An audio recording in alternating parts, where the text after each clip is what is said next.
त्याच्यामध्ये त्यांची रँक 6वी आलेली आहे MPSCच्या रिझल्टमध्ये. आणि डिवाइस पी हे पद तुमचं पहिलं प्रेफरन्स आहे पहिल्यापासून, त्यांनी बऱ्याचदा सांगितलं पण होतं त्याबद्दल. तर he has selected or he is going to select device P as his first preference and he is expected to be youngest, one of the youngest, as त्या दिवशी मी जसं म्हटलं, one of the youngest device P's of our state. आणि त्याचबरोबर कंबाईनच्या परीक्षेमध्ये मला वाटतं कुठल्या 8वी रँक आलेली आहे. आणि STIच्या ह्याच्यामध्ये ASOच्या ह्याच्यामध्ये ASOला अजून जास्त मेरिट आवश्यक असतं. तर ASOच्या परीक्षेमध्ये सुद्धा त्यांची राज्यात 8वी रँक आलेली आहे. सो तुमचं खूप खूप अभिनंदन. आणि ऑगस्ट 2021च्या बॅचचे ते स्टुडंट आहेत. इथेच आपली बॅच होती, कारण काही बॅचेस तिकडे व्हायच्या तेव्हा, तरी इथली एक बॅच आहे. तर या आणि I remember him very very fondly. ते regularly he was in my contact. वेगवेगळ्या गोष्टी विचारणे असेल किंवा दाखवणे असेल, नोट्स असतील, तर त्या सगळ्या गोष्टींच्या माध्यमातून कंटिन्यूस तेव्हापासूनचा कॉन्टॅक्ट होताच. तर पुन्हा एकदा तुमचं खूप खूप अभिनंदन सौरभ.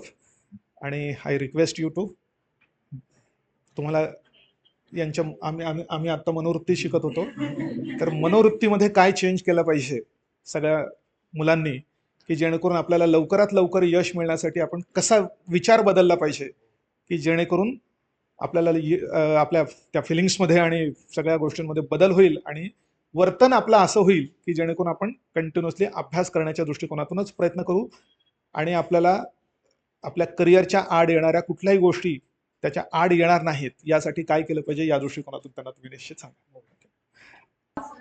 मी सौरभ कल्याण सुरवसे. माझी महाराष्ट्रामधून राज्यसेवेमधून महाराष्ट्रामधून 6वी रँक आहे आणि कंबाईनमधून सरने आता जसं सांगितलं की 8वी रँक आहे. म्हणजे हे रँक येण्यामागं माझं एकच कारण आहे, ते म्हणजे माझी कन्सिस्टन्सी. म्हणजे मी ऑगस्ट 21ला पुण्यामध्ये, म्हणजे 2021 पर्यंत मला MPSC म्हणजे काय माहीत नव्हतं. म्हणजे माझ्या फॅमिलीमधले कोण एज्युकेटेड नाही आहे किंवा माझ्या सराउंडिंगमध्ये कोण एज्युकेटेड नाही. माझी कामगार वस्तीत वाढलेला मुलगा आहे मी. आणि मला त्या परिस्थितीची जाणीव होती की बाबा आईवडिलांनी कसे कष्ट केले आणि कसे आम्हाला शिकवलं. म्हणजे अजून सुद्धा आम्ही भाड्याच्या घरात राहतो. मग भाडं म्हणजे हे मला माहित होतं की बाबा आपण अजून एवढे कष्ट करून आईवडिलांनी आपल्याला इथं पाठवले किंवा एवढं शिकवलंय. माझे वडील एकच म्हणायचे की अजून अजून कितीतरी वर्ष आपण भाड्याच्या घरात राहू, पण तुम्ही शिकवला पाहिजे. म्हणजे आईवडिलांनी आम्हाला शिकवलं चांगलं. मग 2021 मध्ये पप्पांच्या कारखान्यात, म्हणजे पॉवरलूम इचलकरंजीचा आहे मी, तिथं पॉवरलूम आहे. तिथं मग दिवाणजी पप्पांचे एक मित्र होते, त्यांचा मुलगा STA झाला. मग त्यांना मी भेटलो आणि त्यांनी सांगितलं की असं असं पुण्यामध्ये जा, अभ्यास कर, असा असा अभ्यास असतो, असा असा सिलेबस असतो. त्यांनी मला सांगितलं आणि त्यावेळेस माझी MPSCची ओळख झाली आणि मी मग ठरवलं की बाबा आपल्याला पुण्यात जायचं आहे आणि अभ्यास करायचा आहे. मग मी भगीरथ क्लासला जॉईन केला 2021 मध्ये. ऑगस्ट 21 मध्ये मी पुण्यामध्ये आलो आणि कोळंबे सरांची त्यावेळेस ओळख झाली. त्याच्या आधी मला कोळंबे सर पण माहीत नव्हते अक्षरशः. नंतर इथं आल्यानंतर त्यांची ओळख झाली की त्यांची पुस्तकं, त्यांचं शिकवणं. सर आम्हाला ते मयूरदादा सांगितलं की 2017चा बॅचचा होता तो सांगितलं की सर सगळे विषय त्यांना शिकवायचे. जेवढे विषय होते ना MPSC मध्ये ते सगळे शिकवायचे. आणि नंतर जेव्हा आम्ही आलो इथं तेव्हा आम्हाला सरांनी इकॉनॉमिक्स आणि पॉलिटी 2 सब्जेक्ट शिकवलेले. मग आता तुम्हाला ऑप्शनल वगैरे शिकवत असतील सर, म्हणजे एवढं काय मला इकडचं UPSCचं माहीत नाही सिलेबस. ओके. मग इकडं पुण्यामध्ये आलो. त्यानंतर मग सुरू केला अभ्यास. मग सरांचं पहिलंच लेक्चर इकॉनॉमिक्सचं झालं आणि अक्षरशः मला काहीच समजलं नव्हतं. पहिलं लेक्चर जेव्हा झालं, मी सरांना लेक्चर झाल्यानंतर भेटायला गेलो आणि सरांना भेटलो की सरांना बोललो की सर मला काहीच समजलं नाही, म्हणजे मला जमल का नाही. असं मी एवढं अक्षरशः रडकुंडी लावून सरांना भेटलो आणि विचारलं सरांना की बाबा मला काही समजत नाही. सर म्हणले सौरभ तुम्ही आता सध्या पहिल्या पायरीवरती आहात, तुम्हाला अजून खूप पायऱ्या चढायच्या आहेत. मग तेव्हा जरा कळालं की बाबा आपण पेशन्स ठेवला पाहिजे. तेव्हा माझ्याकडे पेशन्स नव्हता. मला असं वाटतं की मी 1 वर्षात येणार आणि पोस्ट काढून निघून जाणार, असं वाटायचं मला त्यावेळेस. कारण माझं तशी म्हणजे घरची परिस्थिती नव्हती. मग त्यांचे घरचे कसे पैसे पाठवतील माहित नव्हतं मला. मग मी अभ्यास सुरूच ठेवला. मग नंतर सरांनी मला हळूहळू शिकवलं, म्हणजे पेशन्स ठेवला पाहिजे किंवा काय, कसे अभ्यास केला पाहिजे. मेन्सचा अभ्यास आधीच केला पाहिजे, म्हणजे प्रीच्या आधीच. म्हणजे आपण पहिला अभ्यास मेन्सचा केला पाहिजे, मग प्रीचा केला पाहिजे. कारण प्री पास होतोय आपण, तुक्के बिक्के लागतात काय काय वेळेस. प्री पास होतोय कारण मेन्सचा अभ्यास झालेला नसतो. त्यामुळे प्री पास झाल्यानंतर आपल्याला तो मेन्सचा टप्पा मेन आहे. कारण प्री फक्त आपल्याला क्वालिफाय व्हायचं आहे आणि मेन्स द्यायचे. मेन्सचे मार्क काउंट होणार आहेत. मग हे त्यावेळी सरांनी आम्हाला समजावून सांगितलं. परत सरांचा प्रत्येक लेक्चरला असं थोडा वेळ आम्हाला गायडन्स असायचाच की बाबा आपली परिस्थिती काय, आपण कशा आलोय, आई वडिलांचे बाबा कष्ट करतात आई वडील, त्यांनी इथं पाठवले तुम्हाला. त्याचे सतत सर जाणीव करून द्यायचे आम्हाला की कसं राहिलं पाहिजे, अभ्यास केला पाहिजे. सगळ्यांना जाणीव होत नाही सगळ्यांचं, कारण सगळे म्हणजे आता रियालिटी आहे की एमपीएससीची सगळे पास होणार नाही, थोडेच होणार आहेत. मग पास होण्यासाठी काय लागते तर बाबा कन्सिस्टन्सी लागते, जिद्द लागते, आई वडिलांची जी परिस्थिती आहे त्याची जाणीव लागते. सगळ्यात महत्वाचं म्हणजे बाबा आई वडील आपल्याला कसे पैसे पाठवतात इथं आणि आपण त्याचं काय केलं पाहिजे हे मुलांना समजत नाही आजकालच्या. मी तर आता खूप बघतोय इथं पेठेमध्ये खूप असे टाइमपास करतात, चहाला गेले अर्धा तास पाऊण तास. हे बंद करा पूर्णपणे. म्हणजे तुमचे फ्रेंड पण असे बनवा की तुमचे कायम तुमच्या अभ्यासाचं पाहिजे डोक्यात, लक्षात घ्या. म्हणजे तुमचे फ्रेंड्स पण असे बनवा की तुम्ही चहाला गेले, जेवताना सुद्धा आम्ही अभ्यास करायचो. माझी लायब्ररी इथंच आहे, माझी रूम सुद्धा जवळच आहे इथं, म्हणजे इथंच राहिलेलो आहे मी 3-4 वर्ष. म्हणजे आमचा ग्रुप पण असा होता की जेवताना वगैरे आम्ही करंट डिस्कशन करायचो. म्हणजे फॅक्च्युअल जास्त एमपीएससीला असायचा. तुम्हाला काय इकडे जास्त फॅक्च्युअलची गरज नाही. मग इकडं फॅक्च्युअल आम्हाला जास्त लागायचं, त्यामुळे आम्ही जेवताना करंटचा अभ्यास करायचो. काही फॅक्ट्स असतील इकॉनॉमिक्सच्या, डेट्स असतील, त्या आम्ही जेवता जेवता एकमेकांना रिवाईज करायचो. आता माझे मित्र एक 2023ला रँक 2 आहे त्यांचा, प्रीतम सानप म्हणून आहे. ते आमचा तो ग्रुप होता चांगला. आमच्या ग्रुपमध्ये आता जवळपास सर्वच ऑफिसर आहेत, म्हणजे 1-2 सोडले तर. मग त्याचा एक ग्रुपचा एक चांगला फायदा होतो. ग्रुप चांगला बनवा, नाहीतर कसं एक फ्रेंड येतोय टाइमपास करतोय. आणि असे पण तुम्हाला भेटतील एमपीएससी मध्ये पुण्यामध्ये की कशाला करतोय आता डिस्क्रिप्टिव्ह, कंबाईन कर, कंबाईन इझी आहे, असे पण तुम्हाला दिशाभूल करतील तुमची. पण तुमचा फोकस पाहिजे. आणि एवढं लक्षात ठेवा की आलोय आणि लगेच जाऊ शकत नाही आपण, म्हणजे 1 वर्षात पास होऊन जाऊ शकत नाही. हे सर पण सांगितले असेल तुम्हाला की लगेच पास होणं पॉसिबल नाही आहे. त्यामुळे पेशन्स ठेवा. नक्की तुम्ही जर प्रामाणिक प्रयत्न केले तर तुम्हाला यश नक्की मिळणार आहे. आणि सतत अभ्यास करत राहा. आणि त्यामध्ये मग तुमचे स्ट्रॉंग पॉईंट्स काय आहेत, वीक पॉईंट्स काय आहेत, हे तुम्ही डायरी बनवा. सरांनी सांगितलं असेल तुम्हाला पहिल्या लेक्चरला की एक डायरी बनवायची का आपण दिवसामध्ये काय अभ्यास करतोय. संध्याकाळी लिहून ठेवायचं की आपण आज हे टॉपिक्स वाचलेले आहेत. मग ते रिवाईज झोपल्या झोपल्या एक 10-15 मिनिटात तुम्ही अभ्यास काय केला ह्याचा रिव्हिजन करा. त्यानंतर मग डायरीमध्ये तुमचे स्ट्रॉंग पॉईंट्स काय आहेत, कुठला सब्जेक्ट तुम्हाला स्ट्रॉंग आहे, कोणता वीक आहे. मग वीक सब्जेक्ट असेल तर त्यावरती जास्तीत जास्त वर्क करा. वीक सब्जेक्टला घाबरू नका. आता माझं इंग्लिश आणि मॅथ्स वीक होतं, माझी कंबाईनची कधी प्री निघत नव्हती. 2024ला माझी पहिल्यांदा कंबाईनची प्री निघली आणि मेन्स करून मी टॉप 10 मध्ये आलेलो आहे. म्हणजे हे असं काही नाही आहे की मी पहिल्यांदा मेन्स देतोय होईल का नाही, असं पण नाही. माझा राज्यसेवेचा अभ्यास होता. राज्यसेवेला 22 पासून मी मेन्स देतोय, 22, 23, 24. आणि 23ला मी राज्यसेवेचा इंटरव्ह्यू पहिल्यांदा दिला होता. माझी 338 रँक होती मागच्या वर्षी.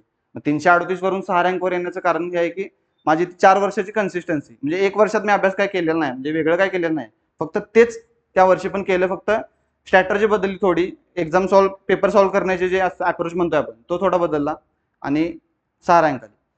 म्हणजे तुम्हाला स्वतःला अनालिसिस करायला जमलं पाहिजे की बाबा आपण कोणत्या पोझिशनला आहे आणि आपल्याला कोणत्या पोझिशनला जायचं आहे हे स्वतःला समजलं पाहिजे. त्यासाठी तुम्ही डायरी रायटिंग करा. त्यामध्ये मग तुम्ही एखादा टॉपिक्स वगैरे लिहून ठेवत जावा. लिहून ठेवल्यानंतर तुम्हाला समजेल की बाबा हे पॉईंट्स आपल्याला येतातच, हे येतच नाही. मग येत नाही ते जास्तीत जास्त वेळा रिव्हिजन करा. आता तुम्हाला फॅक्ट्स किती लागतात हे मला माहित नाही, पण काही थोड्याफार फॅक्ट्स लागतच असतील आर्टिकल्स वगैरे पॉलिटीमधले. मग ते फॅक्ट्स तुम्हाला थोडेफार करायचे तर ते जेवताना करा, चहाला जाताना करा. असे फॅक्च्युअल गोष्टी करू शकताय. आता युपीएससी म्हणजे तुम्हाला थिंकिंग प्रोसेस तुमची डेव्हलप करायला पाहिजे. त्यासाठी न्यूजपेपर रिडिंग करा, चांगलं बुक्स रिडिंग झाले पाहिजे. रिडिंग मध्ये तुमचं जास्त झालं पाहिजे.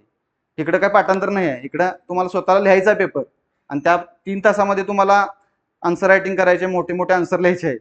त्यामुळे तशी तुमची थिंकिंग प्रोसेस झाली पाहिजे आणि त्या एक्झामला तुम्ही तयार पाहिजे. बी प्रिपेअर्ड म्हणतो ना आपण, ते मेन्सला तयार पाहिजे. प्री तर पास होशीलच, प्री काय ऑब्जेक्टिव्ह आहे, पण मेन्सला तुमची तयारी असेल तरच तुम्ही मेन्स पास क्लिअर करणार आहे आणि इंटरव्ह्यू पर्यंत पोहोचणार आहे. हे तुमच्या डोक्यात पाहिजे, लक्षात ठेवा. आणि काय कुणाला शंका असतील तर विचारा.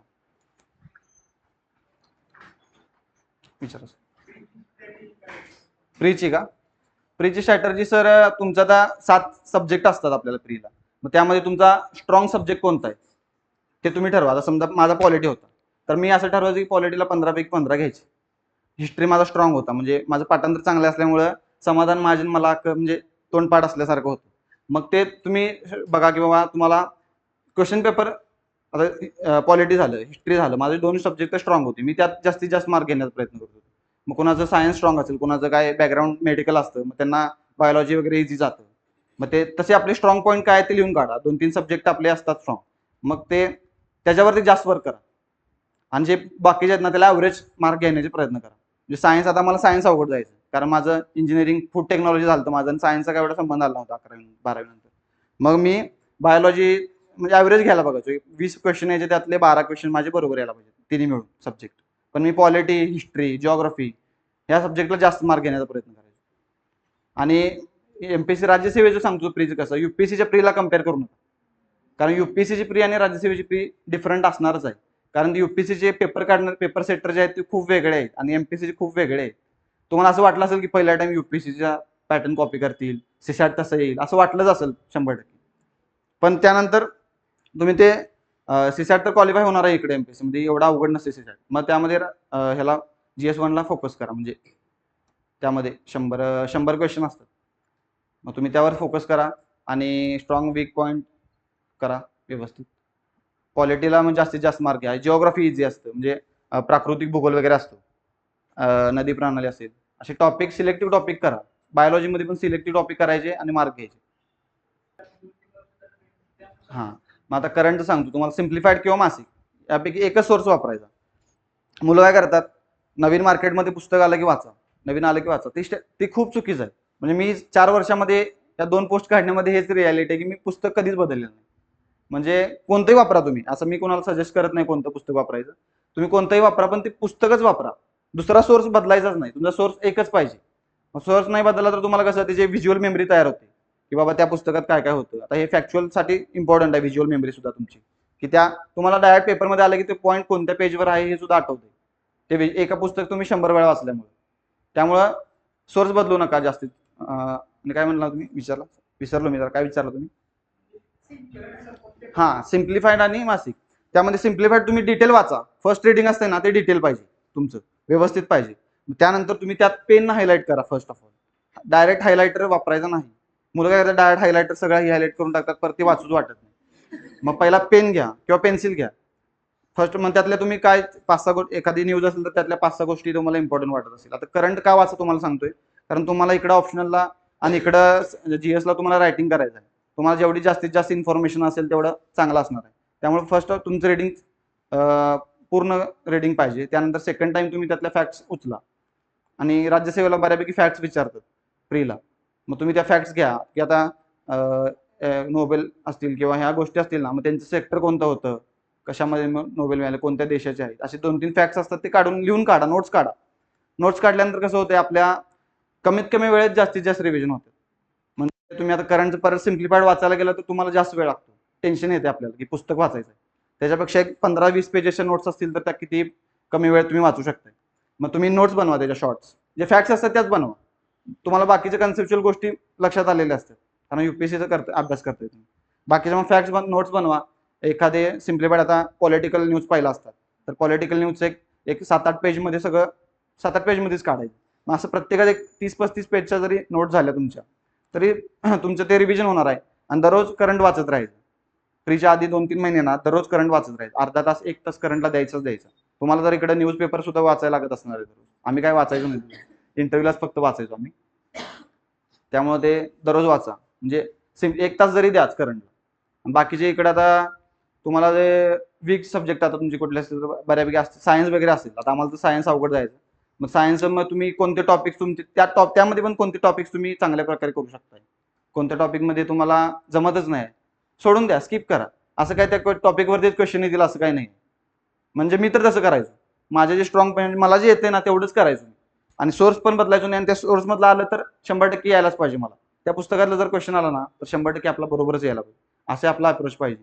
कारण एमपीएससी म्हणजे खूप खूप मार्केटमध्ये पुस्तकं आहेत, तुम्ही खूप वाचशीला, परत कुठल्याच पुस्तकातलं एकही क्वेश्चन तुम्हाला आठवणार नाही. त्यामुळे एकाच पुस्तक जर रिपीट वाचलं तर त्यातले तुम्हाला पॉईंट्स आठवतील डिरेक्टली. आणि बाहेरचे क्वेश्चन कसे टॅकल करायचे हे पण एक आहे बाबा. तुम्हाला सांगितलं असेल, युट्यूबला वगैरे बघत असेल तुम्ही, लॉंग सेंटेन्स असते किंवा कॉमन असतात काही सब्जेक्ट, कॉम्प्लेक्स असे टर्म्स आहेत काय काय, मग त्या वापरायच्या त्या पेपरमध्ये, एक्झाममध्ये, जे बाहेरचे क्वेश्चन आहे. कारण 100 पैकी 50 क्वेश्चन तुमच्या परिचयाचे असणार आहे आणि 50 क्वेश्चन असेच बाहेरचे असणार आहे. ते 50 क्वेश्चन कसे टॅकल करायचे हे तुम्ही क्वेश्चन पेपरचे अनालिसिस केलं पाहिजे. म्हणजे प्रिव्हियस इयर क्वेश्चन पेपर आपण म्हणतो ना, अनालिसिस म्हणजे काय असते, तर ऑप्शनचं अनालिसिस असते. क्वेश्चन आपल्याला पाठ झालेले असतात की आपण रोज तोच क्वेश्चन बघतोय, त्याचं उत्तर पण आपल्याला माहित झालेलं असते, पण ते ऑप्शन बघत नाही की ऑप्शन कसे आले, त्याचा आन्सर कसा आलेला आहे हे बघत नाही. हे मेन बघणं आहे. ते बघत राहा तुम्ही, ऑप्शन कसे येतात काय येतात, आणि त्याचे अनालिसिस केल्यानंतर तुम्हाला आपोआप जमून जाईल ते. आणि बाहेरच्या क्वेश्चनला घाबरायचं नाही. तर बाबा आणि मल्टीलायनर क्वेश्चन असतात ना, ते एकदम इझी असतात. जेवढे फॅक्च्युअल तुम्हाला अवघड वाटत असतील, फॅक्च्युअल अवघडच असतात, कारण तुम्हाला ते डिरेक्टली माहित पाहिजे, ते क्वेश्चन आन्सर माहित पाहिजे. तसं मल्टीलायनरला नसते. त्यामध्ये वाक्य आपल्याला वाटतात की बाबा हे वाक्य बरोबर असू शकते, चुकीचं असू शकते. आणि ऑल ऑफ द अबोवचा पॅटर्न बऱ्यापैकी असतो एमपीएससी मध्ये, राज्यसेवेमध्ये. सगळेच ऑल नसतात, पण मोस्टली असतात. खरंच असतात, हे हसण्याची गोष्ट नाही. आणि तुमचा पॉझिटिव्ह अप्रोच पाहिजे. म्हणजे पेपरला तुम्ही सोडवताना ना, तुमचा अप्रोच पॉझिटिव्ह पाहिजे, की आयोगानं असं नाही विचार करायचा अरे आयोगानं यात काय तर चुकवले असेल, असं नाही विचार करायचा. बरोबर असेल असं विचार करायचा. म्हणजे तुम्ही जेवढं पॉझिटिव्ह ठेवाल ना त्या क्वेश्चन पेपरला, तेवढं जास्तीत जास्त क्वेश्चन तुमचे बरोबर येतील. आणि एक एक क्वेश्चन खूप अवघड असतात, तिथं मुलं काहीतरी कट करून येतात, ऑल मारत नाही, काय तर चुकलेलं असेल. पण सगळं गाव ऑल मारते, मग तुम्ही त्याच्या गावाच्या मागं पडताय. आणि चुकला जो क्वेश्चन समजा तो त्याचा ऑल नसेल उत्तर, तर सगळ्यांचं चुकणार आहे. कळलं काय? म्हणजे माझा अप्रोच असा असायचा, चुकलं तर सगळ्यांचं चुकणार आहे, बरोबर आला तर आपला. समजा बाकीच्यांनी काय काट केली, म्हणजे प्रवाहाबरोबर जावं, प्रवाहाच्या विरुद्ध जाऊ नका. आणि कोणाला काय क्वेश्चन असतील तर विचार. हा, आता बघा, राज्यसेवेच्या प्रीला 2 तास असतात तुम्हाला. आता तुम्ही त्यामध्ये सेट करायचे, फर्स्ट राऊंड सेकंड राऊंड असे राऊंड करायचे. फर्स्ट राऊंडमध्ये तुम्हाला एक्झॅक्टचे क्वेश्चन येणारच आहे. सेकंड राऊंडमध्ये तुम्हाला आता 30-40 क्वेश्चन तुम्हाला येणारच आहे. लक्षात घ्या, तुमचा अभ्यास जर तेवढ्या लेवलचा असेल, 40 क्वेश्चन पर्यंत तुम्ही कुठं म्हणजे जाणारच 100%. मध्ये सेकंड फेरीला तुम्ही तुमचं टाइम मॅनेजमेंट पाहिजे. म्हणजे ते पहिल्या राऊंडचे क्वेश्चन असतात ते लगेच सुटतात आपल्याला टाइम वाचतो खूप. मग 1.5 तास 30 मिनिटात 30 जरी क्वेश्चन झाले तर 90 मिनिटं असणार आहेत तुम्हाला बाकीचे 70 क्वेश्चन सोडवायला. मग त्यामध्ये तुम्ही क्वेश्चन पेपरचं अनालिसिस म्हणलो ना, ते व्यवस्थित करा. मग त्यामध्ये मल्टीलायनर पहिला सोडवा, फॅक्च्युअल नंतर. मग आता 95+ अटेम्प्ट पाहिजे असं डोक्यातच ठेवायचं. अटेम्प्ट कमी ठेवायचं नाही, 95+ अटेम्प्ट. कारण 0.25 किंवा हाफ मार्क कट होणार आहे तुमचा फक्त, एवढा काय त्याचा लॉस होत नाही. त्यामुळे माझा अटेम्प्ट तर 100च असायचा. मेन्सला 700, इकडं कंबाईनच्या पण 200च्या 200 अटेम्प्ट. म्हणजे अटेम्प्ट मी स्किपच करायचो, कारण मला त्याचा खूप म्हणजे मी अनालिसिस केलेलं होतं की मला फायदाच होत होता त्याचा. की मी जरी मला क्वेश्चन नाही आली तर मी तुक्के मारून यायचो. खरंच आहे ते. आता मी ग्रुप सीची पण प्री दिली होती, 75 मार्क होते मला. म्हणजे मी अभ्यास सुद्धा नव्हता केला. राज्यसेवेच्या मेन्स नंतर 2-3 दिवसांनी ग्रुप सीची प्री होती. डायरेक्ट गेलो आणि करंट वाचलं नव्हतं, सायन्स वाचलं नव्हतं, मॅथ्स केलं नव्हतं. 3 सब्जेक्ट नव्हते केले, बाकी जीएस राज्यसेवेला केले होते. मग मला मॅथ्सचे 12 क्वेश्चन आले, 8 आले नव्हते. 8च्या 8 मी 3 मारून आलो. 3 बरोबर आले, म्हणजे झालं 15 बरोबर आले. हेच एमपीएससी फॅक्च्युअल आणि आतापर्यंत हेच होतं. आता तुम्हाला थिंकिंग प्रोसेस बदलावी लागेल, पण प्री काढणं खूप इम्पॉर्टंट आहे. आता माझे खूप मित्र आहेत जे युपीएससी करतात. युपीएससी केली, डिमेन्स दिलेली आहे, पण आता राज्यसेवेला प्रीला कमी स्कोर आहे. याचं कारणच हे आहे. आधी काय चर्चा झाल्या होत्या की युपीएससीची मुलं येणार आणि सगळे तेच प्री काढणार, असं चर्चा होती. पण तसं काय झालेलं नाही. लक्षात घ्या, एमपीएससी मुलांनी 130-140 मार्क घेतलेले आहेत प्रीला, आणि युपीएससी मुलांना 110-115 वरच अडवलेले आहेत. असं झालेलं आहे आता. त्यामुळे एमपीएससी आणि युपीएससी फरक खूप आहे. आणि एमपीएससी त्या लेवलला जाऊ शकत नाही, म्हणजे लय वेळ लागेल त्याला जायला त्या लेवलला युपीएससीच्या. आणि आता मला फर्स्ट मेन्सला कळेल पण क्वेश्चन कसे येतात, युपीएससी क्वेश्चन कसे असतात, एमपीएससी कसे असतात, लगेच फरक समजून येईल तुम्हाला. त्यामुळे आता जे प्री काढणार आहेत ना, ते म्हणजे पोस्ट काढायला इझी जाणार आहे त्यांना, कारण युपीएससी मुलं पण कॉम्पिटिशन मध्ये बऱ्यापैकी थोडीच असते असं. आणि काय बोलणार, कंबाईनच्या प्रीला का? आता कंबाईनच्या प्रीला पण तुम्हाला सांगितलं तसं, स्ट्रॉंग पॉईंट, वीक पॉईंट. तुम्हाला मला मॅथ्स लय अवघड वाटायचं, म्हणजे माझी प्रीच निघायची नाही. 21ला दिली, 22ला दिली, 23ला दिली. 23ला तर माझा अर्ध्या मार्कानं पी असायचं, प्री उठली. 49 मार्क होते, 49.5 मेरिटला. म्हणजे मी मॅथ्सला घाबरायचो. आणि जेव्हा 15 मॅथ्स होते तेव्हा माझे 2-3 बरोबर यायचे, 4 बरोबर यायचे. आणि जेव्हा 20 झाले तेव्हा मग 10-9 इथंच अडकायचो. मग ठरवलं की आपल्याला असं 3 वर्ष पोस्ट नव्हती कोणती, मग घाबरून चालणार नाही म्हटलं. मग क्लास वगैरे केला, प्रॉपर प्रॅक्टिस केली, दररोज टाइम लावून 20 मिनिटं सोडवण्याची प्रॅक्टिस केल्यानंतर मग मॅथ्समध्ये माझा जरा हातखंडा बसला. आणि घाबरलो नाही. म्हणजे आपण जेव्हा प्रॅक्टिस करतो ना, तेव्हा एक्झामला आपण जेव्हा बसतो तेव्हा आपल्याला कॉन्फिडन्स असतो की बाबा मी अभ्यास केलाय त्याचा, घाबरायची काही गरज नाही. हा कॉन्फिडन्स गेन करा फक्त, तुम्हाला आपोआप ते पेपर इझी जातील.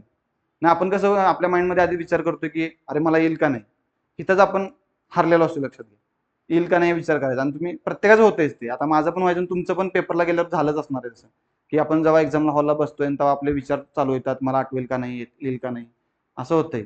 मग तसा विचार नाही करायचा कधी. आपण जे पॉईंट केले ते करायचे. आणि डायरी म्हणतो ना मी, ते एक्झामच्या आधी डायरी आपण जेव्हा हॉलला जात असतो तेव्हा ती डायरी वाचायची असते. बाकी मुलं सगळे अभ्यास करत बसतात. कोण कोण नोट्स वाचत असते, कोण बुक्स वाचत असते. पण जेव्हा तुम्ही डायरी वाचशीला, तुम्ही त्या डायरीमध्ये तुम्ही लिहून ठेवले असतं की एक्झाममध्ये तुमच्या एक्झाम हॉलमध्ये काय तुम्हाला अपेक्षित आहे, तुमच्या माइंडकडनं काय अपेक्षित आहे, बाबा हा विचार करायचा आहे, हा म्हणजे ते तुम्ही पॉईंट्स काढलेले असतील अनालिसिसचं क्वेश्चन पेपर, ते तुम्ही वाचायचं असतं आणि पेपरला गेल्यानंतर तेवढाच विचार करायचा की बाबा मी काय करणार आहे पेपरमध्ये त्या, हा विचार करा. आणि टाइम मॅनेजमेंट म्हणजे 40 मिनिटामध्ये 80 क्वेश्चन झालेच पाहिजे. 40 मिनिटामध्ये तुमचं सर्कल करून पण झाले पाहिजे. म्हणजे जे 20 मिनिट बाकीचे उरतात ना, ते मॅथ्ससाठी मी तर ठेवायचो. ज्यांचं मॅथ्स एकदम स्ट्रॉंग असतं ते पहिलाच मॅथ्स घेतात आणि जास्तीत जास्त मार्क घेण्याचा प्रयत्न करतात. मॅथ्स सब्जेक्ट कसा आहे, तुम्हाला आलं तर उत्तर फिक्स माहीत असणार आहे. त्याला काय असं म्हणजे 50-50 पण नसणार आहे. तुम्ही आलं उत्तर तर 100% बरोबर येणार आहे तुमचं. त्यामुळं माझं मॅथ्स वीक होतं, त्यामुळे मी मॅथ्स शेवट घ्यायचो. काही काही जणांचं मॅथ्स स्ट्रॉंग असतं, त्यांनी पहिला घ्या मॅथ्स. पण टाइम तेवढाच द्यायचा, 20च मिनिटं द्यायची, किंवा काही जणांना लवकर सुटलं तर लवकर सुटेल. पण त्याच्यापेक्षा कमी वेळ ठेवायचा नाही मॅथ्सला, ज्यांना शेवटला घ्यायचं त्यांना. कारण शेवटला खूप प्रेशर येते, ते मॅथ्स जे गणित येणार आहेत ती पण येणार नाहीत तुम्हाला, असं होतंय एक्झाममध्ये. आणि बाकी ते 80 क्वेश्चन आहेत ना, तुम्हाला मग तुमचे स्ट्रॉंग, आता पॉलिटी पहिला, आता स्ट्रॉंग होता तर पॉलिटी पहिला घ्या. 15 क्वेश्चन ते तुमचे 15 पैकी 15 असे टार्गेटच ठेवायचे. माझं जीएसचं टार्गेट होता पॉलिटी, इकॉनॉमिक्स, जिओग्राफी, हिस्ट्री 50 मार्काला यायचं, मला 45 माझं टार्गेट होतं आणि मी ते अचीव्ह केलेलं आहे आता प्रीला पण आणि मेन्सला पण. मग तसं टार्गेट ठेवायचं. त्यानंतर मग मी सायन्स घ्यायचो आणि शेवटला करंट आणि मग मॅथ्स घ्यायचो. कारण करंट कसं फॅक्च्युअल असते, 5 मिनिटात ती करंट 15 क्वेश्चन होऊ शकतात तर तसा अभ्यास असेल, नाहीतर होणार नाही. मग तसं टाइम मॅनेजमेंट तुम्ही आता प्रॅक्टिस करा, मॅथचे क्वेश्चन पेपर सॉल्व्ह करा, टेस्ट सिरीज लावायची, टेस्ट सिरीजचे मार्क कधीच बघायचे. म्हणजे टेस्ट सिरीज लावल्यानंतर आपण कसं करतो, अरे एवढे मार्क आले, पहिल्या टेस्टला म्हणजे काय करतात क्लासवाले पण, पहिला खूप अवघड क्वेश्चन टाकतात मुलांनी अभ्यास करावा म्हणून. मग सेकंड थर्ड पासून असं सोपे सोपे करतात. एक्झाम जसे जवळ येईल तसे इझी इझी पेपर करतात, मग मुलांना लई मार्क पडतात. मग मुलं हवेत जातात आणि पेपरला अभ्यास करत नाही. आणि कंबाईनच्या मग परीला मेन जिथं मार्क पडायच्या तिथंच मार्क पडत नाही, असं होतंय. त्यामुळे तसं हवेत नाही जायचं, मार्कच बघायचे नाही. क्वेश्चन तुम्ही पेपर हॉलला सॉल्व्ह केला, त्यामध्ये ह्या चुका टाळायच्या की बाबा माझं सर्कल चुकतंय का, 40 मिनिटात माझे 80 क्वेश्चन सॉल्व्ह होत आहेत का, माझे मी आता पॉलिटी पहिला घेणार तर टेस्ट सिरीजमध्ये ते इम्प्लिमेंट करायचं सगळं. तुम्ही जे एक्झाम हॉलला करणार आहे ते टेस्ट सिरीजमध्ये इम्प्लिमेंट करायचं. टाइम मॅनेजमेंट असेल किंवा बाकीच्या गोष्टी, क्वेश्चन सब्जेक्ट कोणता पहिला घेणार, शेवटला कोणता घेणार, किती वेळेत सोडवणार, हे तुमचं जर टेस्ट सिरीजला इम्प्लिमेंट झालं ना, आपोआप तिथे एक्झाम हॉलला पण 100% होणार. असं. आणि कोणाला काय विचार, बस चालेल, वेलकम.